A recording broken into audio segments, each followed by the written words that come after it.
Maybe if your kind actually earned their way here instead of taking handouts, you'd know where you really belong. The words slice through Lincoln High's cafeteria like a blade. Maya Johnson, 16 years old, sits perfectly still at her corner table. Her homemade lunch sits untouched beside chemistry notes covered in her grandmother's careful handwriting. The cafeteria buzzes with 400 students, but suddenly every conversation feels distant. Connor Walsh towers over her, his designer polo shirt catching the fluorescent lights. Behind him stand his crew, phones already recording what they think will be another easy humiliation. Her breathing remains steady, controlled, like someone who's learned to find calm in chaos. The pencil in her hand snaps. The sound echoes louder than it should, but her face shows nothing. No anger, no fear, just a quietness that runs deeper than stillness. Have you ever watched someone get pushed to their absolute breaking point, only to discover they'd been holding back a power that could change everything? Lincoln High School sits like a fortress in Atlanta's wealthiest suburb. Glass corridors reflect designer backpacks and luxury cars in the student parking lot. The building gleams with fresh paint and modern technology, funded by generous donations from families whose names grace hospital wings and university libraries. But beneath the polished surface, old prejudices flow like underground rivers. Maya Johnson navigates these halls with the quiet precision of someone who's learned to make herself small. At 16, she carries herself with a stillness that others mistake for weakness. Her uniform polo shirt is perfectly pressed, bought secondhand but maintained with the care her grandmother Rose taught her. Every step is measured, every movement economical. She lives in a different world from her classmates. While they drive BMWs, Maya rides the city bus for 45 minutes each way. Her scholarship covers tuition, but not the hidden costs of belonging. She works 20 hours a week at her grandmother's corner store, studying between customers who buy lottery tickets and hope. Maya's backpack holds worn textbooks and notebooks filled with careful handwriting. Her chemistry notes are immaculate, diagrams drawn with the precision of an architect. Science is her escape, her pathway to a future that exists beyond these halls. MIT acceptance letters don't care about zip codes or designer labels. What her classmates don't know is that Maya's quietness isn't timidity. It's discipline. 8 years of training have taught her that true strength lives in restraint. Every Tuesday and Thursday after work, Maya transforms. In Uncle Marcus's dojo across town, she sheds her careful invisibility. Here, her movements become fluid poetry, written in joint locks and defensive strikes. Krav Maga taught her to end threats quickly. Brazilian Jiu-Jitsu showed her that leverage defeats size every time. Uncle Marcus, her father's brother, learned these skills in the Marines before life brought him home. He sees in Maya the same fire that burned in his lost brother. Strength isn't about hurting people, he tells her after every session. It's about protecting what matters. But Maya made her grandmother a promise. No matter what happens at school, she'll rise above it. Education is her weapon of choice. Connor Walsh represents everything Maya isn't. Senator Walsh's son moves through Lincoln High like he owns it, which, given his family's donations, might be technically true. At 17, Connor has never wanted for anything except genuine respect, which money can't quite purchase. He's handsome in the way magazine covers require, with perfectly styled blonde hair and the easy confidence that comes from never doubting your place in the world. His lacrosse trophies fill display cases. His college admission letter to Harvard arrived early, secured by legacy status and substantial family contributions. Connor sees Maya as an anomaly that threatens his natural order. Scholarship students are supposed to be grateful and invisible. Maya's academic excellence in AP chemistry grades that surpass his own represents something he can't understand or control. The cafeteria becomes a daily theater of unspoken segregation. Popular students claim tables near windows. Athletes dominate the center. Scholarship students gravitate toward corners, understanding without being told where they belong. Maya sits alone by choice, not circumstance. She prefers chemistry homework to cafeteria politics. Her lunch comes in containers her grandmother packed with love leftovers from the store that carry the scent of home-cooked meals and family recipes. Principal Davidson means well, but good intentions build the road Maya navigates daily. He speaks passionately about diversity and inclusion at school board meetings while remaining conveniently blind to the subtle cruelties that unfold in his hallways. The security cameras capture everything except what matters most.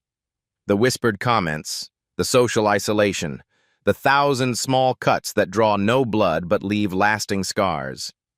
Maya's internal war intensifies daily. Her training whispers solutions her conscience can't accept. Every condescending comment from Connor's crew tests her promise to her grandmother. Every accidental shoulder check in the hallway makes her hands curl into fists before discipline takes control.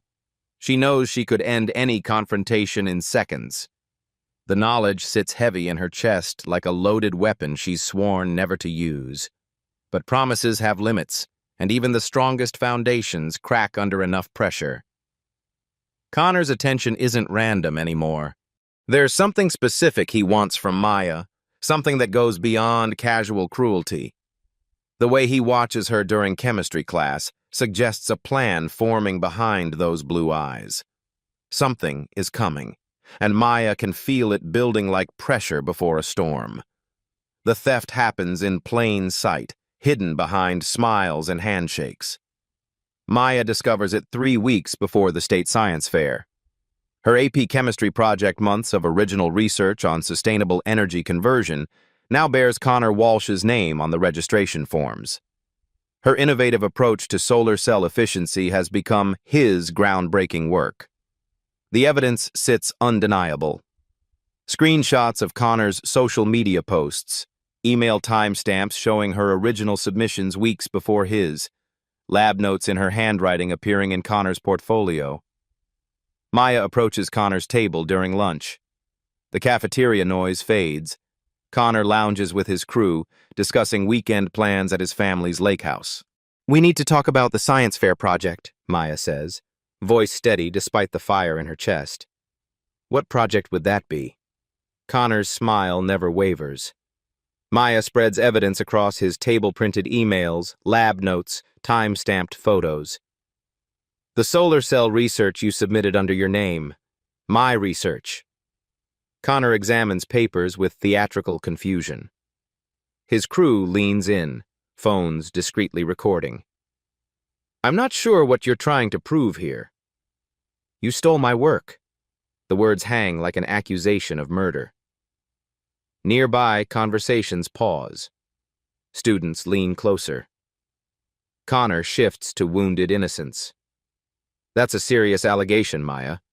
Making false accusations can have consequences." Maya's training kicks in, analyzes the opponent, maintains control. "Check the timestamps. Look at the evidence." "Evidence of what? That we worked on similar projects?" Connor's voice carries perfect volume for recording phones. "Maybe if you focused more on original thinking instead of playing victim, you wouldn't need these accusations." The crowd stirs. Some nod with Connor's logic. Others look uncomfortable but stay silent. Maya chooses proper channels. She gathers evidence, walks to administration, files formal complaints. Principal Davidson promises investigation but suggests Maya avoid confrontation meanwhile. The investigation proceeds with bureaucratic speed. Connor's father's donation to the new science wing gets mentioned during a board meeting. Maya realizes the system was never designed to protect students like her. Documentation means nothing without power to enforce it. Her careful evidence sits in filing cabinets while Connor's name remains on competition forms. The promise she made to her grandmother to rise above, to succeed through academics, suddenly feels naive. When the rules themselves are rigged, following them becomes complicity in your own defeat. Something darker than disappointment settles in Maya's chest. For the first time, her promise to avoid confrontation feels less like wisdom and more like surrender. The war begins the next Monday morning. Week 1. Social Warfare. Connor orchestrates Maya's isolation with surgical precision. Her usual lab partner in AP Chemistry suddenly develops scheduling conflicts. Study groups that welcomed her participation now claim they're full. Teachers receive anonymous concerns about her work ethic and attitude. Maya sits alone during the chemistry lab, measuring compounds with methodical accuracy, while Connor's crew whispers loud enough for her to hear. "I heard she's been cheating on assignments," Jake Martinez says, Connor's lieutenant with dead eyes and cruel hands. "That's probably how she got those grades." The poison spreads through social media like wildfire. Subtle posts question Maya's academic integrity without naming her directly. Photos of her sitting alone carry captions about people who don't belong trying too hard to fit in. Maya watches her reputation dissolve in real time. Teachers who once praised her work now scrutinize every assignment. The school guidance counselor calls her in for a wellness check, asking probing questions about stress and academic pressure. From Connor's perspective, this isn't cruelty, it's natural selection. His world operates on hierarchies older than the Constitution. Maya represents chaos, an anomaly that threatens the established order. If she can succeed here through merit alone, what does that say about everyone else's advantages? Connor sees himself as a gardener removing weeds. Harvard acceptance letters don't tolerate competition from scholarship students. His future demands Maya's academic downfall, preferably voluntary. Week 2. Direct Confrontation. The physical escalation starts small. Accidental shoulder checks in hallways, textbooks knocked from desks. Maya's backpack mysteriously ends up soaked after being accidentally placed under a leaky water fountain. Tuesday afternoon brings the courtyard incident. Maya kneels to collect scattered homework papers from her destroyed backpack, chemistry notes mixing with mud and fallen leaves. Connor approaches with theatrical concern. "Oh, wow. What happened here?" His voice carries perfect sympathy for the gathering crowd. "Let me help you with that." Connor places his expensive sneaker directly on Maya's chemistry textbook. The pressure increases slowly, deliberately. "Fetch," he says quietly, just loud enough for recording phones to capture. Maya's hands curl into fists. 8 years of training screams solutions her conscience can't accept. Uncle Marcus's voice echoes, "End threats quickly, efficiently." But Grandma Rose's promise weighs heavier. Rise above, succeed through character. Maya's breathing techniques kick in. Count to 10. Control distance, control outcome. She reaches for the textbook, and Connor lifts his foot with a magnanimous smile. "There you go. Be more careful next time." The crowd disperses, satisfied with their entertainment. Maya collects her papers with mechanical precision, each movement controlled despite the rage burning in her chest. Week 3. The Setup. Connor escalates to institutional warfare. He plants seeds of doubt about Maya's academic integrity with department heads. Her scholarship undergoes sudden review. The Financial Aid Office requests random audits of her family's paperwork. Maya discovers allies she didn't know existed. Zoe Lane, her former lab partner, begins documenting incidents with careful precision. Other students outcasts themselves start paying attention to Connor's patterns. "He's done this before," Zoe whispers during lunch. "Remember Jessica Martinez last year? She transferred after Connor's crew made her life hell, and David Kim the year before that." Maya's network of evidence grows. Screenshots of social media harassment, witness statements from students tired of Connor's reign. But evidence without power remains meaningless in Lincoln High's ecosystem. The breaking point approaches when Connor accidentally shoves Maya in the main hallway. Her laptop hits concrete with a sickening crack. The screen shatters into spiderwebs of broken glass, a $800 replacement her family can't afford. Maya stares at her destroyed computer, seeing months of research notes and college applications disappearing into digital static. Connor's crew films her reaction, hoping for tears they can monetize into viral content. Instead, Maya's face goes perfectly blank. The stillness that her classmates mistake for weakness settles over her like armor. She gathers the broken pieces with surgical calm, her movements precise and controlled. But something fundamental shifts inside her. The promise she made to her grandmother starts feeling less like wisdom and more like complicity. Every day she chooses peace. Connor grows bolder. Every time she turns the other cheek, he hits harder. Maya's internal war intensifies. Her training whispers elegant solutions her conscience refuses. Joint locks that could end harassment instantly. Pressure points that would drop Connor without permanent damage. The knowledge sits heavy in her chest like a loaded weapon she's sworn never to use. Connor's fatal mistake. Friday after school, Connor makes his announcement. Maya overhears him talking to his crew by the lockers, his voice carrying the casual arrogance of someone who's never faced real consequences. "Tomorrow at lunch, in front of everyone, I'm going to put that scholarship girl in her place once and for all," Connor says, checking his reflection in his phone screen. "Time she learned where she really belongs in this school."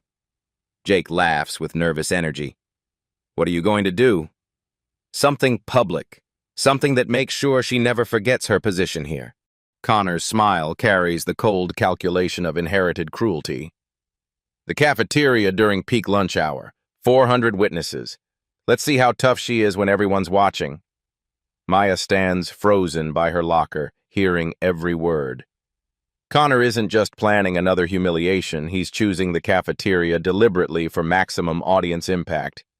The realization hits her like ice water. Connor needs spectacle to maintain his image. He feeds on public degradation, grows stronger from witnessing suffering. Tomorrow's confrontation isn't random, it's choreographed. For the first time since promising her grandmother she'd rise above conflict, Maya considers a different approach. Maybe rising above doesn't mean staying down.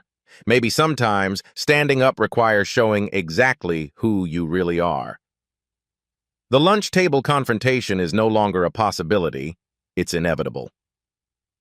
That evening, Maya finds herself at Uncle Marcus's dojo. The familiar scent of canvas mats and determination fills her lungs. She moves through kata forms with mechanical precision, each strike cutting through air like her thoughts cut through options. Her body flows between defensive stances while her mind calculates tomorrow's inevitability. Uncle Marcus watches from the corner, recognizing the signs. "What's eating at you, baby girl?" Maya's fists connect with the heavy bag in perfect rhythm. Left hook, right cross, knee strike. "How long do you have to let someone hit you before hitting back becomes self-defense?" The question hangs between them like smoke. Uncle Marcus approaches slowly, understanding that this moment has been building for weeks. "Self-defense isn't about letting people hit you first," he says carefully. "It's about protecting yourself when you have no other choice." Maya stops striking. Her breathing remains controlled, but something fundamental has shifted. Connor's planning something public tomorrow, at lunch. In front of everyone. She turns to face her uncle, and he sees 8 years of training reflected in her eyes. Not the scared scholarship student Connor expects, but a young woman who's finally ready to stop pretending to be helpless. "I'm done being his victim," Maya says quietly. "Tomorrow I'm going to show him exactly who he's been messing with." The decision crystallizes like ice forming on water. Maya stops running from confrontation and starts preparing to control it completely. Rewatch moment number 1. The lunch table incident Friday. 12:47 p.m. Lincoln High's cafeteria buzzes with 400 students during peak lunch hour. Maya sits at her corner table, methodically eating her grandmother's homemade rice and vegetables while reviewing chemistry notes. The familiar ritual calms her racing pulse. Around her, conversations flow like water gossip about weekend parties, complaints about upcoming tests, the comfortable chaos of teenage normalcy. Then the atmosphere shifts. Connor Walsh enters with his crew, moving through the cafeteria like a predator who's spotted prey. Students sense the change instinctively. Conversations pause mid-sentence. Phones emerge from pockets, cameras already recording what everyone knows is coming. Maya doesn't look up. She continues eating with deliberate calm, each movement controlled and precise. Her breathing follows the rhythm Uncle Marcus taught her. 4 counts in, hold for 4, 4 counts out.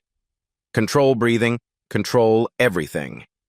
Connor approaches her table with theatrical confidence. His designer polo catches fluorescent light as he towers over her seated form. Behind him, Jake Martinez and 2 other crew members position themselves strategically, blocking escape routes while ensuring optimal camera angles. "Hey, scholarship girl," Connor's voice carries across the silent cafeteria like a gunshot. "I think you're confused about something." Maya sets down her chopsticks with surgical precision. She looks up slowly, meeting Connor's blue eyes with steady brown ones. "What would that be?" "This section is for students who actually belong here." Connor's smile never wavers, but his voice drops to cruel intimacy. "Maybe if your kind actually earned their way here instead of taking handouts, you'd know where you really belong." The cafeteria holds its collective breath. 400 students witness the moment Maya Johnson gets pushed too far. She stands slowly, unfolding from her chair with fluid grace that makes Connor take an involuntary step backward. At 5'6", Maya stands nearly eye to eye with Connor's 6-foot frame. But something in her posture weight balanced, stance centered, makes the height difference irrelevant. "I belong wherever I choose to sit," Maya says quietly. Her voice carries perfect calm, but trained ears would recognize the stillness before lightning strikes. Connor's confidence wavers for a heartbeat before his ego reasserts control. "We'll see about that." He reaches for Maya's lunch container with deliberate malice. "This ghetto food is stinking up our air anyway."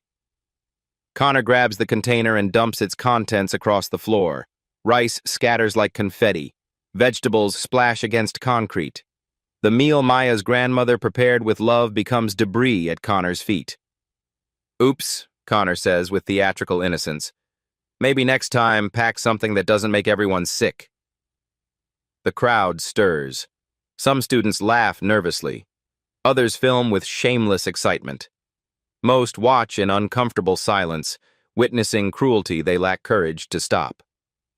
Maya stares at her destroyed lunch, sees her grandmother's careful preparation reduced to cafeteria trash, feels 3 weeks of systematic harassment crystallizing into this single moment of public humiliation.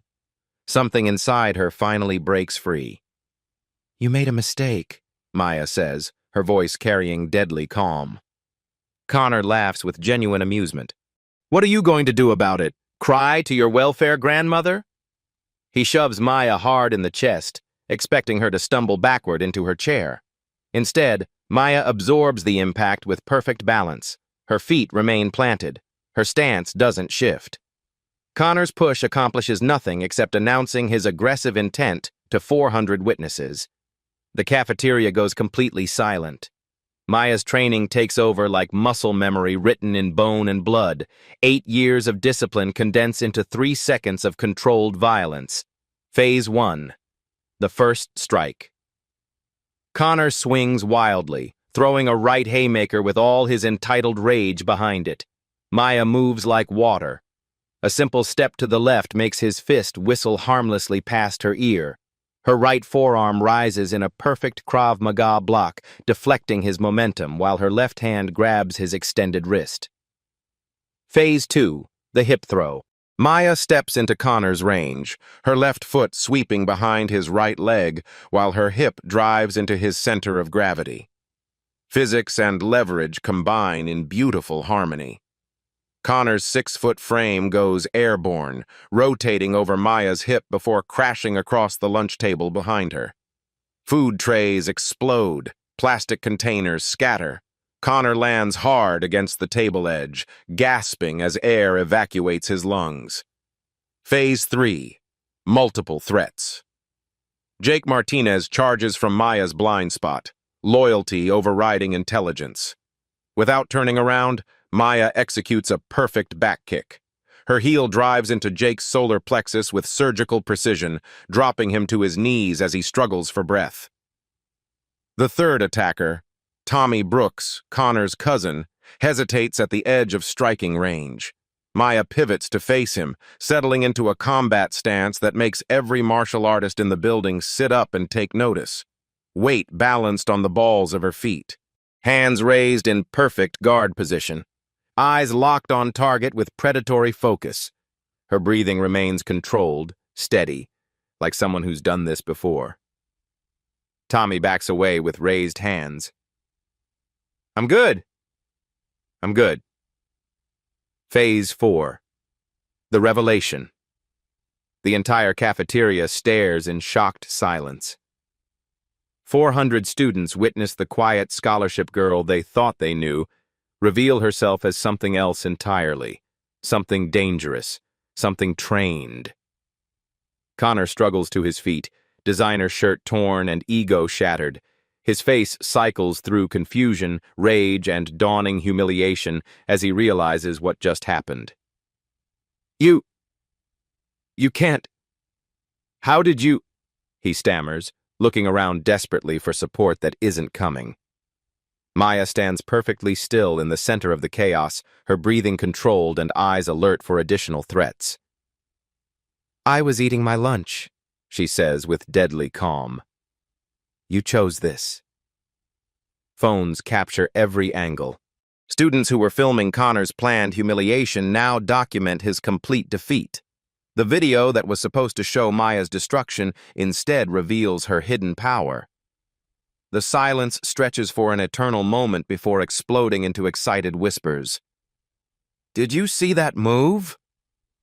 Where did she learn to fight like that? Connor got dropped by the scholarship girl. Teachers arrive too late to prevent anything, finding only the aftermath. But 400 witnesses saw everything. Connor attacking first, Maya defending herself with minimal necessary force, and the stunning revelation that Lincoln High's quietest student might also be its most dangerous. Connor's humiliation is complete and public. His crew helps him toward the nurse's office while Maya calmly cleans up her spilled lunch. The lunch table incident goes viral within hours. Hashtag lunch table. Justice trends across social media as students share videos from multiple angles. But Connor Walsh isn't finished. His family has lawyers, money, and influence. Maya's real battle is just beginning. The counterattack begins Monday morning with legal papers and media manipulation. Connor's family unleashes their arsenal of privileged, high-powered attorneys, public relations specialists, and political connections that reach into every corner of Atlanta's power structure. By 7 a.m., Maya Johnson becomes the most dangerous student in America. The lawsuit, "Student with Weapons Training Assaults Senator's Son," screams the headline across local news.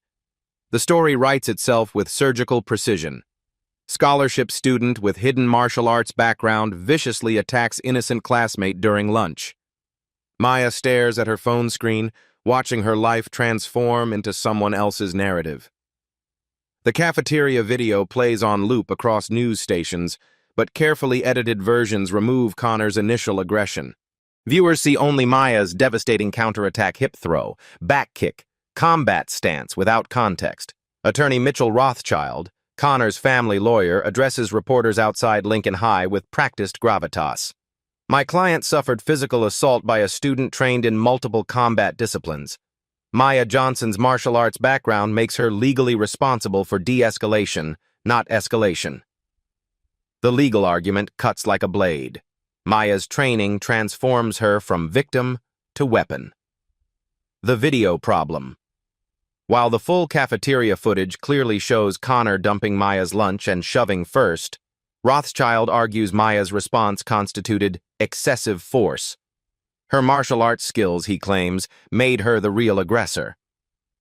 A trained fighter has different legal obligations than an ordinary citizen, Rothschild explains to the cameras. Miss Johnson possessed the skill to walk away safely.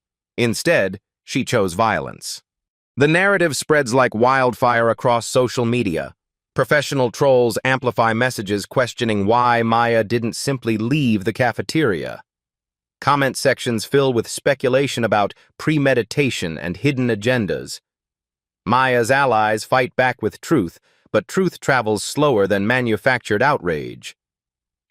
#Justice. For Maya competes against #Stop Violent students in trending battles that reduce complex reality to #warfare.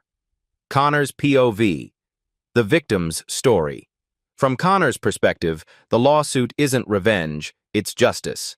Lying in his bedroom with theatrical bruises and genuine humiliation, he replays the cafeteria incident obsessively. The video showing him on the ground, defeated by someone he considered inferior, convinces him Maya planned everything. His worldview simply cannot process being overpowered by a scholarship student. Therefore, Maya must have cheated somehow. Her hidden training becomes evidence of conspiracy rather than personal development. "She was waiting for this," Connor tells his father during strategy sessions. "Nobody gets that good at fighting unless they plan to use it." Senator Walsh nods with paternal understanding. His son learned valuable lessons about power dynamics specifically, that money and influence matter more than truth when narratives collide.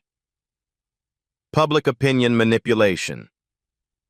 The Walsh family's PR campaign focuses laser-sharp attention on Maya's deception. Why didn't she disclose martial arts training to school officials?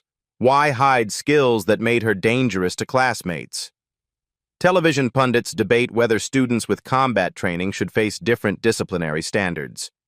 Legal experts discuss precedents where martial artists received harsher sentences for self-defense cases. Maya watches her character assassination unfold in real time. Local news interviews concerned parents, demanding answers about school safety. Social media influencers create content about hidden violence in academic settings.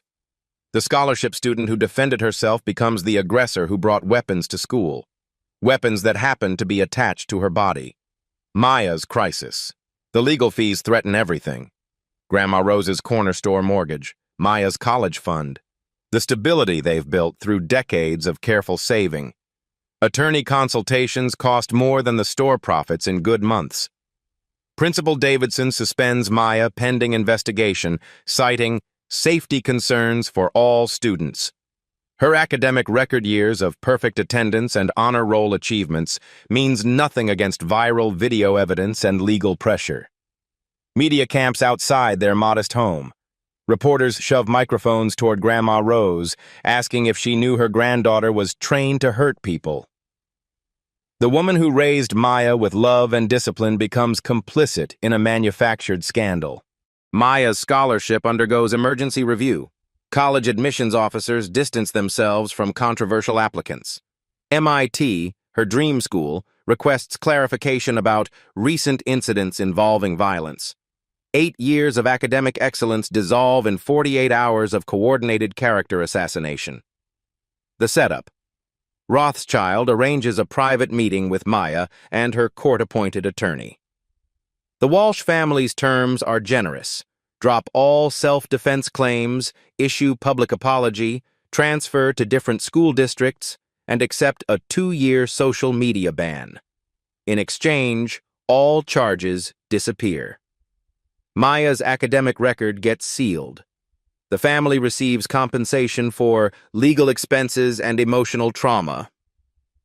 "This is your chance to move forward," Rothschild explains with practiced sympathy. "Fighting us means years of expensive litigation your family cannot afford." The offer sits between them like a loaded gun. Easy resolution versus principled resistance. Maya could escape with minimal damage by accepting blame for defending herself. But accepting means Connor wins completely. Every future victim will remember that fighting back leads to punishment while aggression receives protection. Evidence battle. Maya's team counters with systematic documentation. Zoe Lane provides 3 weeks of harassment evidence. Other students submit witness statements about Connor's pattern of targeting scholarship recipients.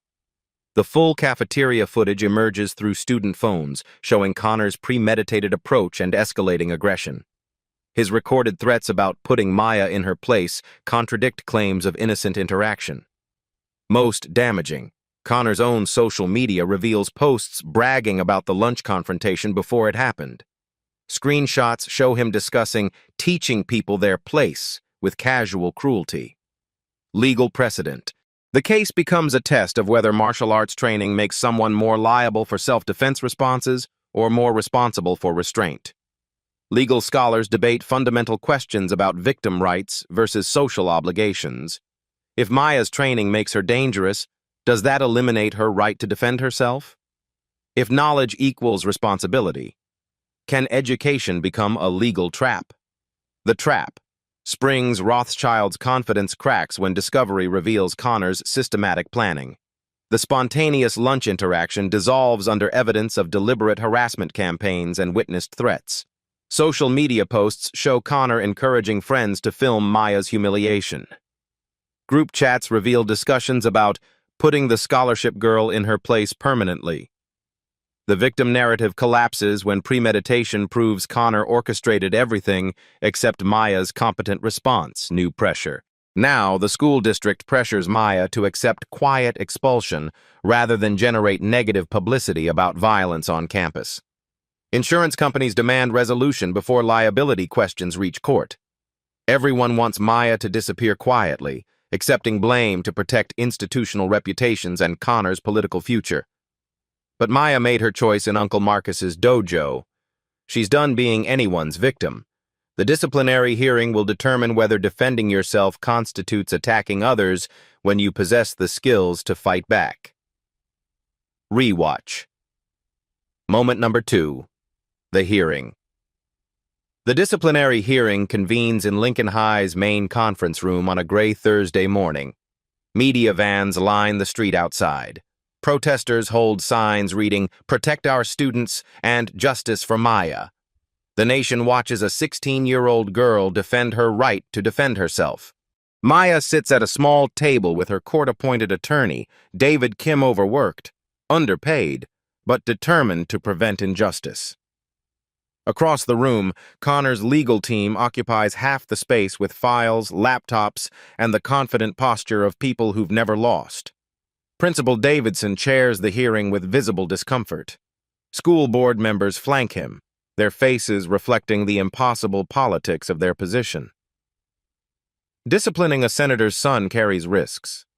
Punishing a scholarship student for fighting back sends its own message. Maya wears her best dress, the one Grandma Rose bought for college interviews that now might never happen. Her hands rest steady on the table, but her pulse hammers against her throat. Connor's testimony. Connor takes the witness chair first, transformed into a victim through careful coaching. Gone is the arrogant bully from the cafeteria. In his place sits a wounded teenager who speaks with trembling sincerity about trauma and fear. "I was just trying to help clean up her spilled lunch," Connor says, his voice breaking at precisely the right moments. "I never expected to be attacked like that. The way she moved, it was like she'd been planning it." Attorney Rothschild guides Connor through his testimony with surgical precision.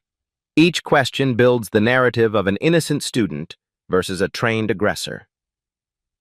"Did you know Miss Johnson possessed combat training?" Rothschild asks. "No, sir. If I'd known she was dangerous, I never would have approached her." "Did you feel your life was in danger during the incident?" "Yes, sir. The way she looked at me, it was like she wanted to hurt me." Connor's performance is flawless. Tears appear on cue. His voice cracks when describing the traumatic assault. He transforms from privileged bully into sympathetic victim through pure theatrical skill. But Maya sees the truth behind his mask. She recognizes the same cruel calculation that dumped her lunch, destroyed her laptop, and stole her research. Connor believes his own lies because admitting the truth would shatter his worldview completely. Maya's cross-examination. When Maya's turn comes, she faces Connor directly across the small room.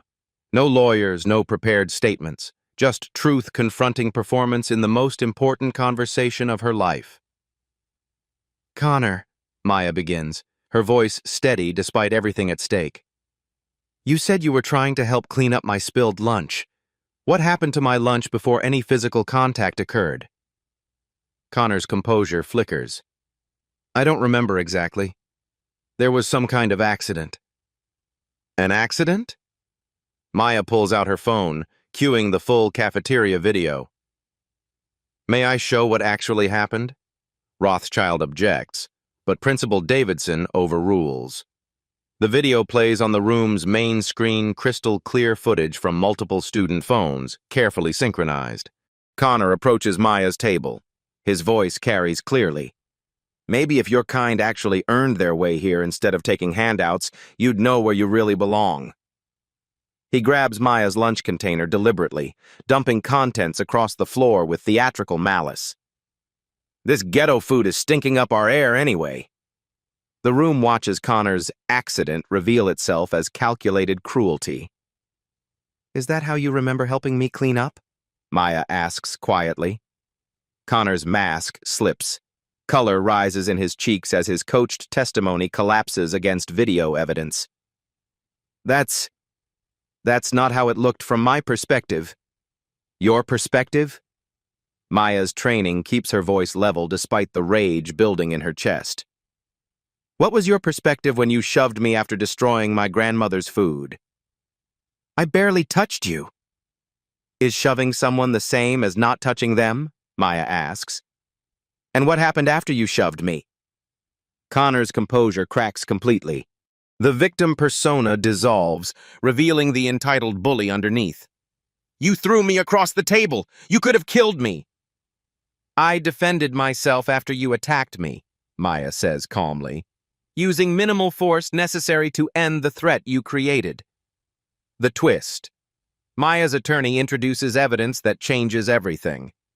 Connor's social media posts, recovered through legal discovery, paint a devastating picture of premeditation. Screenshots fill the conference room screen. Time to put that scholarship girl in her place tomorrow. Going to be epic. Posted the night before the incident. Can't wait to show everyone where she really belongs. Posted that morning. Bringing the crew to film. This is going to go viral. Posted 2 hours before lunch. The posts continue, showing Connor coordinating with friends to record Maya's planned humiliation. Group chats reveal discussions about teaching her a lesson she won't forget. Most damning. Connor's deleted post from 30 minutes before the incident reads, "About to destroy this girl's whole world. Wish me luck." Connor's breakdown. Faced with his own words, Connor's psychological facade shatters. The coached victim disappears, replaced by raw entitlement and genuine confusion about consequences. Those posts don't mean anything, Connor shouts, his voice cracking with strain. It was just talk. I didn't really plan to hurt her. You planned to humiliate me publicly, Maya responds with deadly calm. You brought friends to film my degradation. You coordinated a harassment campaign. What part wasn't planned? Connor's face cycles through rage, humiliation, and dawning realization that his privilege cannot erase video evidence. You don't understand. People like you are supposed to— You're supposed to— The sentence hangs unfinished, but its meaning fills the room like poison gas. Connor's worldview stands exposed, a hierarchy where people like Maya exist to be dominated by people like him. Maya's moment. Maya rises from her chair, facing the hearing panel with the quiet dignity that has carried her through 16 years of challenges. She doesn't celebrate Connor's meltdown or gloat about his exposure. Instead, she speaks truth to power with the voice of someone who refuses to be silenced. Self-defense isn't about wanting to hurt people, Maya says, her words carrying to every corner of the room. It's about refusing to let people hurt you. Connor chose to attack me publicly because he thought I was weak. He thought I would accept humiliation rather than defend myself. She pauses, letting the weight of her words settle. My martial arts training doesn't make me dangerous to innocent people. It makes me dangerous to people who try to hurt innocent people. That's exactly what self-defense is supposed to do. The verdict. Principal Davidson calls for recess while the panel deliberates. But the outcome is already clear. Video evidence, social media posts, and Connor's own testimony have destroyed the Walsh family's carefully constructed narrative. Maya defended herself against documented aggression by someone who planned her public humiliation. Her response was proportional, effective, and completely legal. Connor's privilege cannot overcome the truth when the truth is recorded from 12 different angles and supported by his own social media confessions. Psychological victory. Maya doesn't need the panel's verdict to know she's won. The real victory happened when Connor's mask fell away, revealing the scared bully underneath his practiced confidence.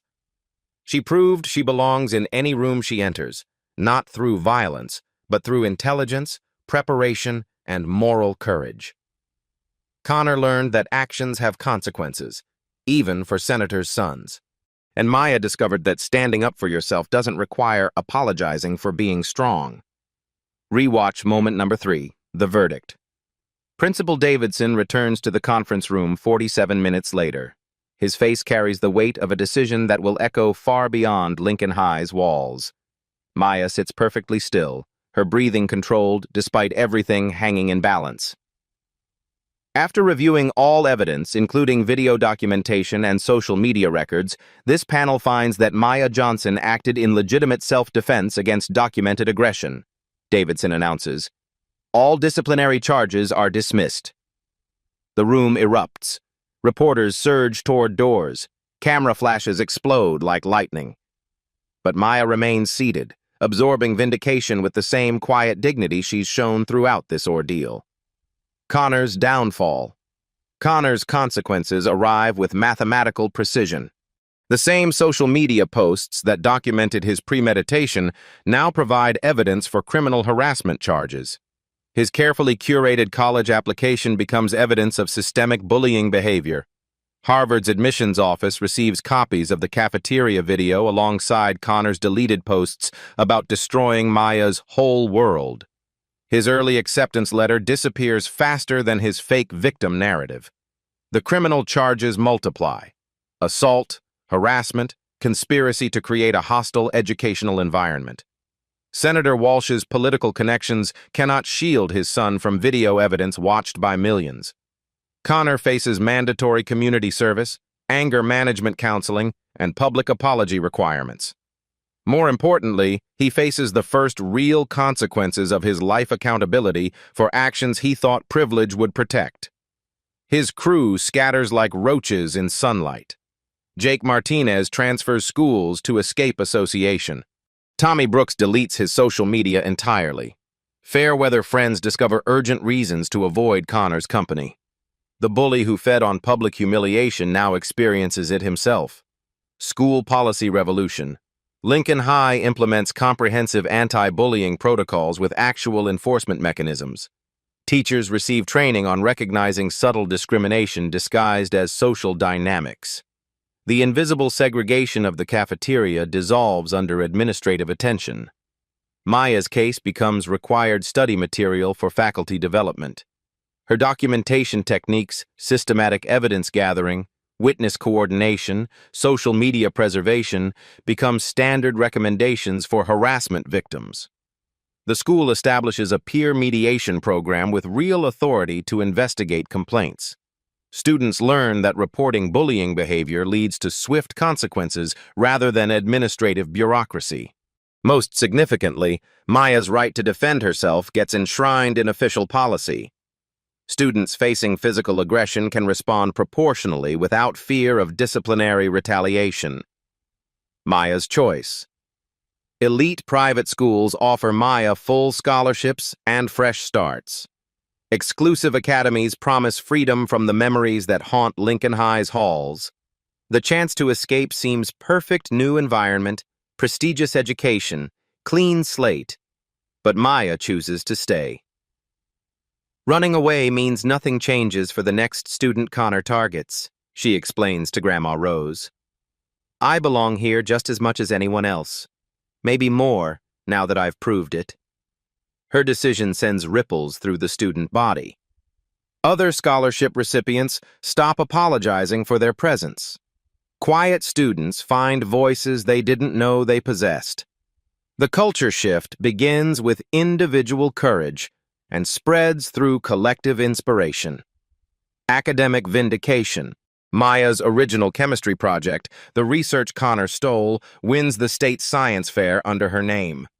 Her innovative approach to solar cell efficiency attracts attention from MIT professors who remember her application despite recent controversies.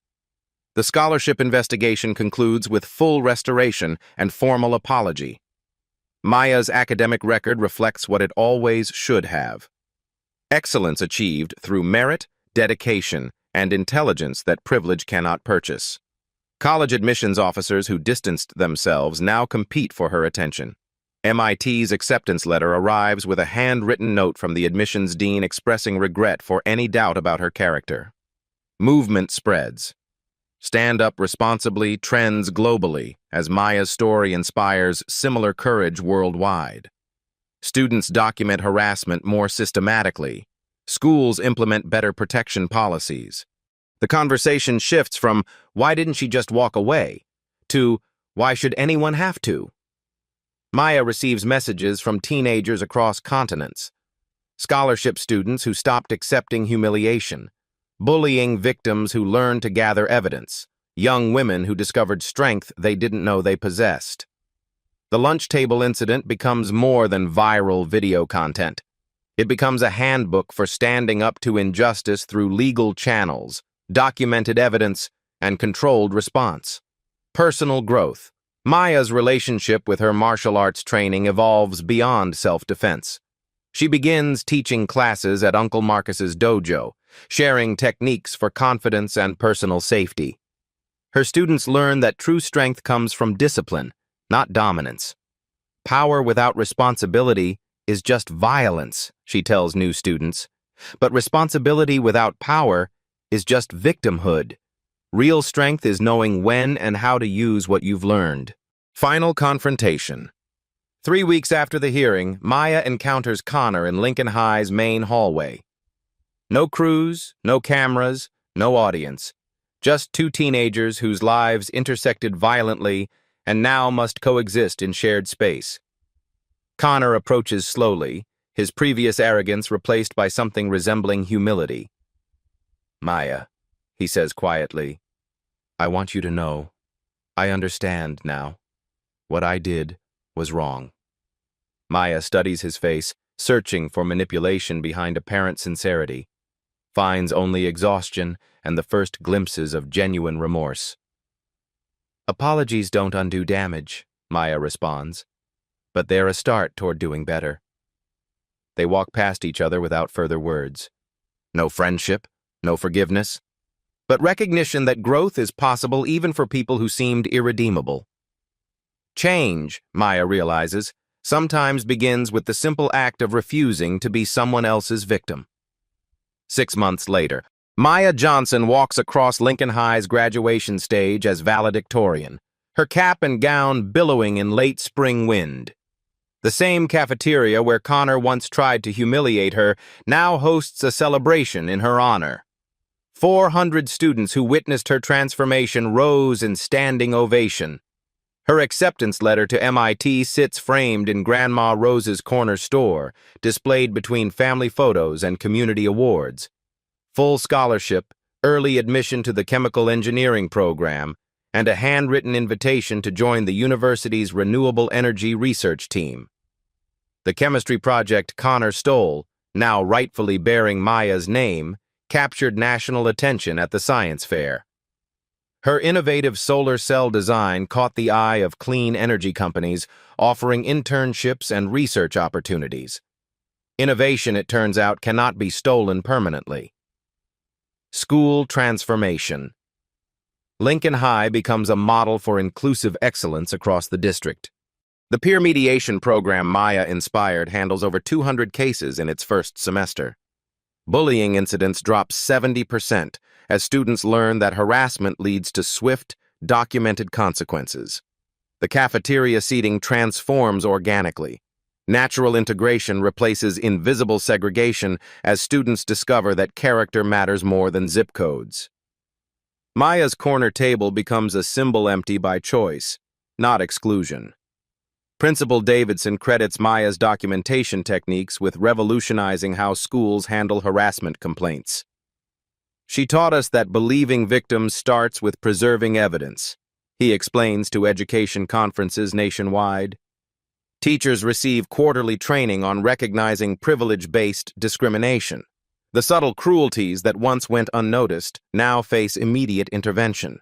Students learn that bystander silence enables injustice. Connor's journey. Connor Walsh completes 200 hours of community service at Atlanta homeless shelters.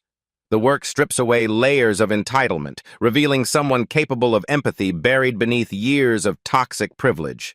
He enrolls at Georgia State instead of Harvard, majoring in social work rather than political science. His application essay details his transformation from bully to advocate, acknowledging damage while committing to repair. Connor's public apology video, mandated by the court but delivered with apparent sincerity, garners 3 million views. Comments reflect mixed reactions, some celebrating growth, others demanding harsher consequences. But his consistency in community work slowly rebuilds credibility. Most importantly, Connor uses his privilege constructively. His family's connections now support anti-bullying legislation rather than protecting abusive behavior. Senator Walsh sponsors bills strengthening student protection policies across Georgia. The movement spreads. Stand Up Responsibly evolves into a global phenomenon extending far beyond school hallways. The hashtag connects victims of workplace harassment, domestic abuse, and systemic discrimination. Maya's documentation techniques become standard practice for anyone facing injustice. Universities create Maya Johnson protocols for handling campus harassment, systematic evidence gathering, prompt investigation, protection for accusers. Her name becomes synonymous with courageous response to institutional failure. International students share stories of applying Maya's methods in different cultural contexts. Young women in conservative societies use her techniques to document gender-based discrimination. The lunch table incident becomes a masterclass in legal self-defense. Maya receives invitations to speak at conferences worldwide but prioritizes local impact. She addresses Georgia legislature sessions about student rights, testifies at education committee hearings, and consults with schools implementing anti-bullying reforms. Personal legacy. Uncle Marcus's dojo displays a new sign: Maya Johnson Self-Defense Academy Strength Through Responsibility. Maya teaches weekend classes to teenagers facing similar challenges, sharing techniques for confidence and legal protection. Her students learn more than martial arts. They study documentation strategies, understand their legal rights, practice de-escalation techniques, and develop the inner strength that makes physical skills unnecessary. Real power isn't about winning fights, Maya tells each new class. It's about preventing them while protecting your dignity. Sometimes the strongest response to hatred is refusing to hate back. Grandma Rose's Corner Store becomes an unofficial community center where students discuss college applications, share scholarship opportunities, and plan futures beyond their circumstances. The woman who taught Maya to rise above adversity watches her granddaughter lift others. Call to action. Maya's story continues inspiring courage in classrooms across America. But her impact extends beyond inspiration. It provides a roadmap for systematic change through individual bravery. Every student who documents harassment instead of suffering silently continues Maya's legacy. Every teacher who intervenes in privilege-based discrimination honors her example. Every administrator who implements real consequences for bullying behavior advances her mission. Your turn. Maya's lunch table moment lasted 3 minutes, but changed hundreds of lives. Her choice to document injustice, defend herself responsibly, and demand accountability through legal channels proves that ordinary people can create extraordinary change. What would you have done in Maya's position? Have you witnessed bullying that went unchallenged? Share your experiences in the comments below. Your story might inspire the next person who needs courage to stand up. If Maya's journey moved you, subscribe to Black Soul Stories for more true stories of ordinary people who refused to accept injustice. Hit the notification bell to join a community that believes everyone deserves dignity and respect. Remember, your power isn't in your fists. It's in your courage to stand up for what's right. Sometimes the most powerful response to hatred is simply refusing to hate back. Stand up responsibly. Justice for all strength through courage. The lunch table where Maya once sat alone now represents something larger, proof that belonging isn't granted by others, but claimed through character, courage, and the unwavering belief that everyone deserves respect.